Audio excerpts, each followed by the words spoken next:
네, 혹시 이 현수막 길거리에서 보신 적 있으십니까? 김일성 주체 사상을 우리 아이들이 배우고 있다. 새누리당의 현수막인데요. 정부의 역사 교과서 국정화 발표 후에 지난 13일 국회 앞에 걸려있던 현수막, 다음 날 철거됐습니다. 새누리당 역사 교과서 개선특위 간사인 강은희 의원은 한 인터뷰에서 일단 모든 교과서가 그런 것은 아니기 때문에 철수했다면서 현수막 철거 사실을 전했습니다. 이 현수막에 대한 논란은 대정부 질문에서도 이어졌습니다.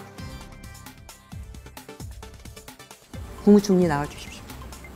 자, 어제 국회 앞에 내걸어졌던 플랜카드입니다. 이게 사실이라면 이 교과서 검증한 박근혜 정부 총리께서 책임지셔야 하는 일 아닙니까? 주체 사상에 관해서 비판 없이 교과서에 등재가 되어 있는 부분이 있다. 총리께서는 이 플랜카드에 동의하시는 건가요? 어떤 부분 말씀하십니까? 플랜카드 내용. 우리 지금 사용되었거나 사용되고 있는 교과서에 그 내용들이 담겨서 비판 없이 수용된 부분들이 있다 하는 말씀을 드립니다.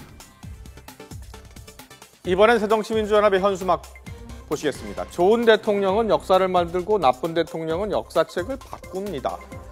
정부와 새누리당을 정면 비판하고 있습니다.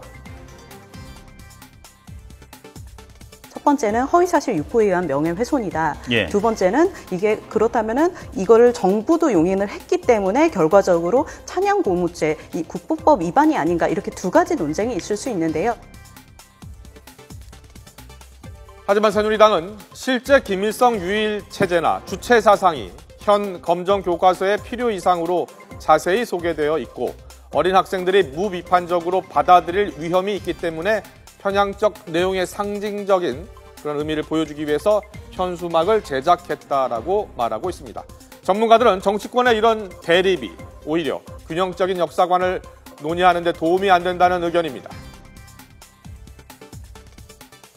한국의 현대사 부분에서 저희가 식민 통치도 받았었고 한국 전쟁도 있었고 분단이 돼 있고 그다음에 경제 발전하고 민주화하는 과정에서 여러 가지 우여곡절이 많았습니다. 그래서 그것을 통합된 시각으로 정리한다는 게 참 쉽지가 않습니다. 근데 정부에서는 지금 국정교과서라는 대부분 반대를 하고 있고 저도 개인적으로 현 상황에서 국정교과서가 가능하겠냐라는 그 의사는 갖고 있지만 좀 더 다원적으로 균형적으로 논의를 할 수 있는 장을 만들어주고 그 장 내에서 제도적으로 좀 접근했으면 좋겠는데 여당이나 야당이나 지금 굉장히 정치적으로 공세를 하고 이념적으로 나눠버리다 보니까 오히려 더 균형적이고 올바른 역사관이라든지 역사 논의라든지 이런 것들을 할 수 있는 폭들이 점점 더 줄어들고 있는 게 아닌가 그런 차원에서 보면 굉장히 아쉽다라는 생각이 듭니다. 이 같은 논란은 대학가에서도 일파만파 퍼지고 있습니다.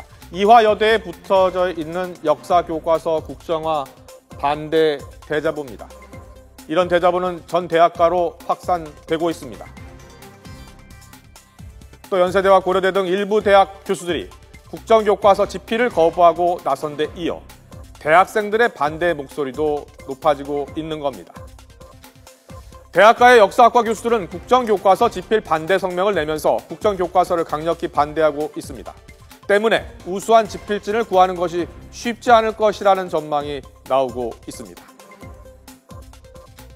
역사학과 교수들의 국정교과서 집필 거부가 이어지면서 일각에서는 이러한 현상이 또 다른 논란의 도화선이 될 수 있다는 우려의 목소리가 나옵니다. 11월엔 예정된 국정교과서의 집필진 명단이 공개됩니다. 현재 분위기로 봐서 국정역사교과서 집필에 참여할 경우 교수로서의 경력이나 명예가 되기보다는 오히려 좋은 글씨로 낙인될 가능성에 이를 우려하는 교수들의 고민도 적지 않다고 합니다. 하지만 일각에서는 또 이 같은 집필 거부 운동이 바람직하지 못하다는 지적도 있습니다. 아직 나오지도 않은 교과서에 벌써부터 예단과 편견을 갖고 집필 불참을 선언하는 것은 옳지 않다는 지적입니다. 본격적 대립은 이제부터. 자, 이처럼 국정교과서 논란은 교육 차원의 논란이 아닌 사회 전반적인 대립의 문제로 커지고 있습니다. 하지만 지금까지 논란은 시작에 불과해 보입니다. 당장 국회는 오는 19일부터 내년도 예산안 심사에 들어가게 되는데요. 역사교과서 국정화 전환에 따른 관련 예산 100억여 원의 예산 정국의 뇌관으로 떠오르고 있기 때문입니다. 야당이 이미 국정교과서 예산은 단 한 푼도 내줄 수 없다며 선전포고를 한 상황입니다. 이에 정부 여당은 내년 국정교과서 집필에 투입될 예산을 여야 합의가 필요한 본예산이 아닌 기획재정부가 관리하는 예비비로 편성하는 방안을 검토하고 있다고 합니다. 역사교과서의 국정화 논란, 정치적 사회적 논란이 또 대립이 극심한 가운데 내년 총선을 앞두고 여야 간의 공방은 더욱 치열해질 것으로 보입니다.